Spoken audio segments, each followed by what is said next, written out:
Hi guys, CJ Pearson here, and today I'm going to cut right to the chase because I just got home, I just scrolled through Twitter, and I just heard of the news that Mr. Steve Harvey, a man that you all are probably very familiar with recently, sat down with Donald Trump and basically pledged to work with the nominee for the Secretary of Housing and Urban Affairs and Development, Ben Carson.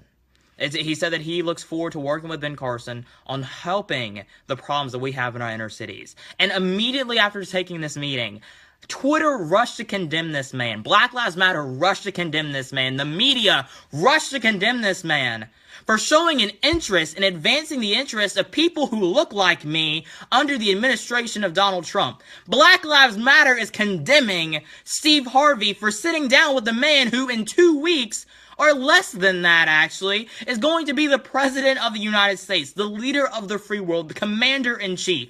And I am utterly confused when Black Lives Matter makes the argument that they care about the interests of black people, they care about the advancement of people that look like me, their interests, their jobs, the salaries that they take home, when they slander and attack and demean and discount everyone who sits down and meets with the man who is going to lead and influence our nation's affairs for the next 4 years. They did it to Kanye West. They did it to Steve Harvey. And it makes me angry. It makes me angry because as a black boy, I realize that it is unproductive. I realize that it holds us back. I realize that it sets us back further than we were under the last 8 years of the Obama administration.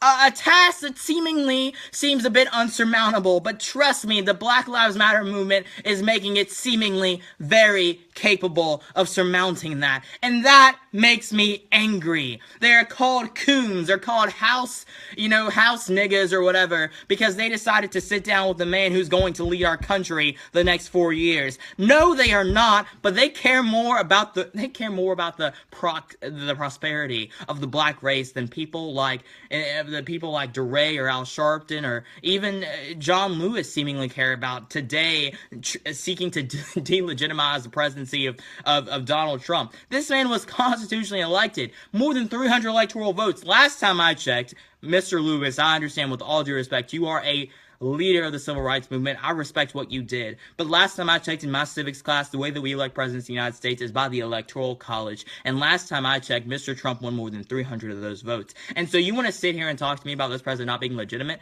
Well, you're going to have to talk to someone else who didn't, who probably didn't pass, basic government. But that's not me. But to continue on the vein that I'm in, we cannot allow as a community to have people like Black Lives Matter speak for us, or people, the white liberal left, allow people to hold back our race and condemn everyone who sits and meets with our incoming president. Mr. Trump made the case for every American, that every American deserves jobs, that every American deserves the economy. And if Black Lives Matter wants to hold back the interest of real African Americans because they want retweets or they want more money from George Soros, then I'm not going to allow it. Because as someone who believes that people deserve to advance their interest, the only way we do that is by having a seat at the table.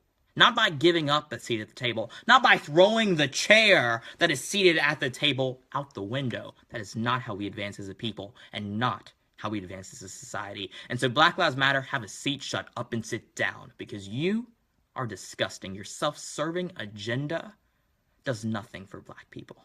Never has. And the fact that people in the black community are starting to recognize that maybe Mr. Trump can pick up the slack where Black Lives Matter has left it, and you want to condemn them for it, shame on you. Shame on you. Thank you guys. Be sure to follow me on Twitter, CJ Pearson. That's it for me.